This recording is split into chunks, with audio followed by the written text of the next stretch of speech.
Oh, dragon's blood. My absolute favorite. Oh, man. Could you possibly get any better?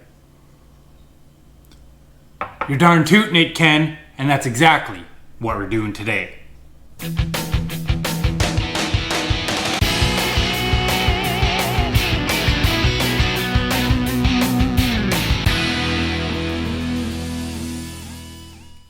So, dragon's blood. As has been said many times throughout my time on this channel, it has become my absolute favorite mead. It's one of the only ones I'll make an actual 5-gallon batch of. And yeah, I thought I had it perfected. I've tried many different ways of making it to try to up it. I've tried varying the ingredients. I've tried oaking it. I've done a number of different things. And like I said, I had it great. And I thought perfect. Until I did a little bit of an experiment. At the beginning of this year, I did a little experiment where I did 3 different meads, all the exact same, with adding fruit at different parts of the process to see which would be the best. And one of them just blew me out of the water. Now, like I said, I had the dragons. I love it. This is great the way I have it now. But as I've gathered some feedback from other people, they've all loved it too. Except for one. I've only had one really complain about it. She said she didn't like it because it tasted like cough syrup to her. Which I kind of questioned our friendship at that point. But I said I would eventually find a mead that she liked. I had one other person say that they loved it. It was great. But they found it a little too strong for them. Now, I always made my dragon's blood at, I think it was like 14.8%, something around there. So, like I said earlier, I did that little experiment and I found that adding half the fruit in primary and half the fruit in secondary just made it top notch. And Suzanne, who was the one that thought it tasted like cough syrup, she was here for a little while. So I said, you know what, try this. She ended up drinking all 3 bottles. Not in one night, but it was in a very short span of time. And she was actually quite sad that I didn't have any more. So, we are going to make a 5-gallon batch of my dragon's blood version 2.0. So this is actually pretty simple. I varied the way I did it due to that experiment. And like I said, I was playing around with the ratios of berries and stuff like that. Because dragon's blood is simply just a mead with blueberries, raspberries, and blackberries. And originally when I made it, I just used one of those triple berry mixes you get at a grocery store in the frozen fruit section. And then I wanted to have like equal parts of the fruit and stuff. But you know what? It's just as easy to just go pick up a bag instead of buying all the different varieties. Plus, it is a little bit difficult to find frozen raspberries. And fresh raspberries are just astronomical. If you have your own raspberry plants, all the power to you. I'm super jealous. I live in an apartment now, so I don't have that opportunity anymore. But yeah, so we're just gonna do things the easy way, because who doesn't like easy? Now, I pre-mixed my honey and water because really, no one really needs to see that.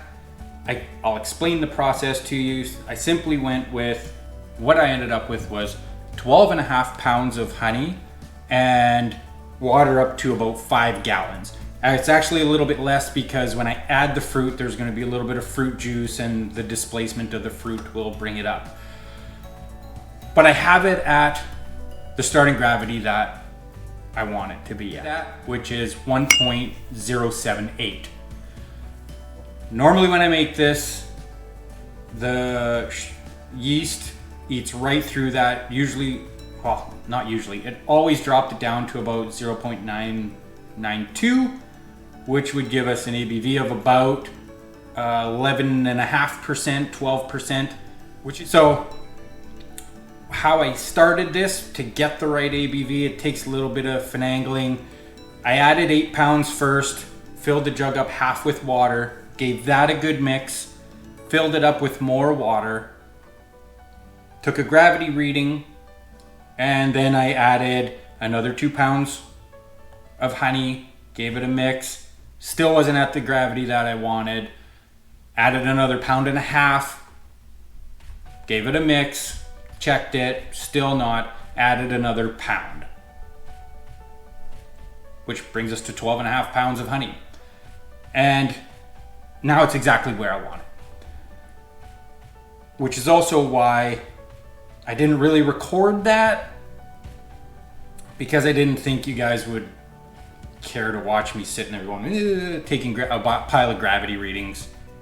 Now what we have to do is add our yeast and our nutrients. Nutrients are super important for this because it'll help the yeast eat through all those sugars. I still follow the exact same nutrient schedule as I always do because I've found that this is just what really works for me. I've never had an issue with it. So we're going with 4 teaspoons of Fermate O, 2 teaspoons of Fermate K, and 1 teaspoon of Potassium Carbonate. We'll also add 1 full package of EC1118. So I guess I'll add that now, and then I'll give that a good mix. So I'll get to that. So 4 teaspoons of Fermate O,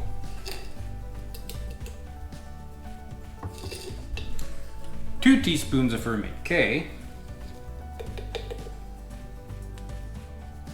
and 1 teaspoon potassium carbonate. At this point, I'll also add our yeast. Like I said, it's EC1118. So we're gonna give this a really good mix. I'm just gonna give this a gentle stir with this plastic wand. And also make sure I got everything good in there.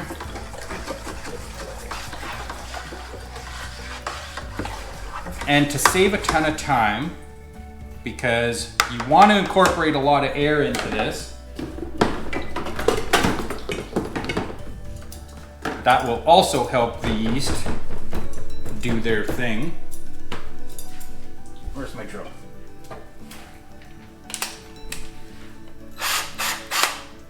I recommend you get one of these guys. They're not that expensive, minus the drill, obviously, but they will save you a ton of time on mixing your meads. Just stick it right in there and give her a mix. I know I said I was gonna make this all super easy and stuff, but I made a little bit of an oopsie. See, I thawed out my fruit while I was gone to work. Not really thinking this morning. Like, I threw it in this bowl.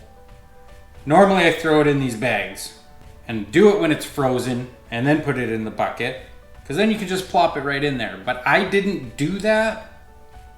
So now I gotta try to do it while everything's all soft and stuff. So maybe I'll get another bowl and transfer it that way. 1 second. Okay, so I think the best way to do this without making a huge mess is I'm just gonna take a slotted spoon and kind of scoop it into here. So I'm gonna do this and then I'll cut to when I'm done, because again, you guys don't need to see me making a shit show of myself.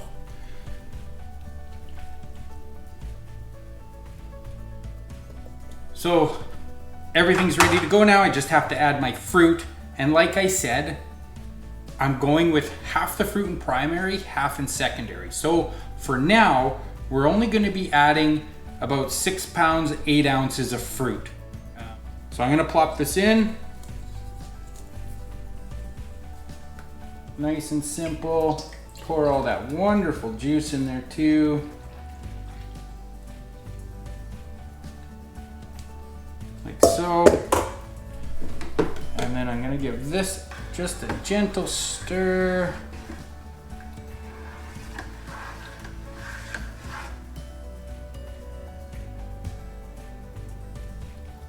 Now, like I said, doing it this way with half the fruit in primary, half in secondary, I found it to have the most flavor this way.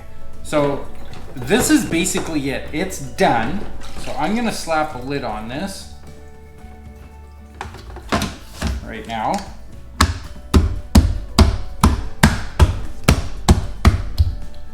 And an airlock.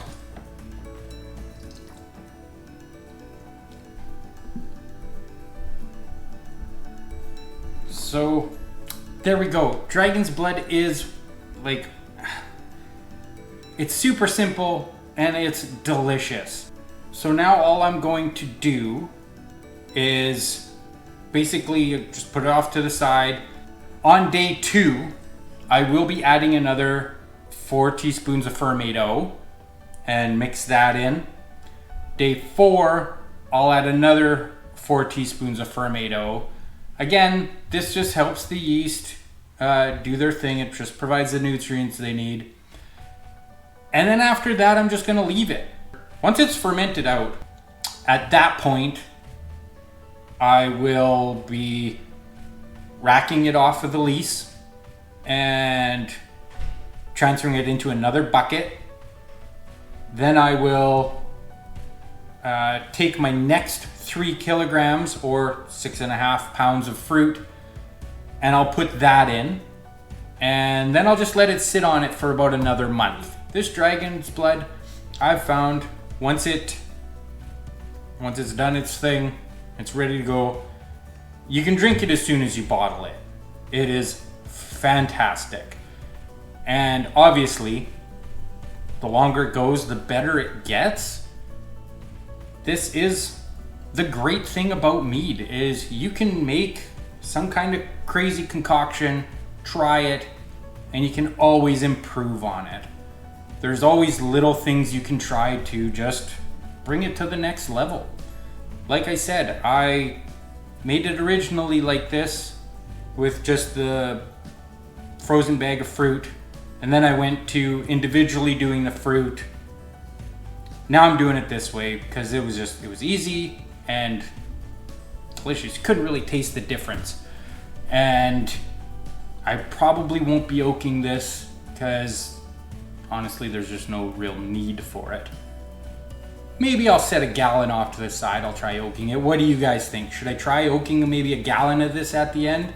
Let me know down in the comments below and I'll do that just to see, because again, like I said, maybe that oak will one-up it. And what kind of oak would you suggest I do this with? I've always used Hungarian medium toast, oak cubes, but I want to hear your thoughts. So like I said, let me know down in the comments below. Other than that, that's all I have for you today. Super simple. I hope you guys try this mead because I just can't get enough of it, and I have yet to meet someone that doesn't like it the new way. The old way, there was one complaint, and I can't stand for that. So there we go.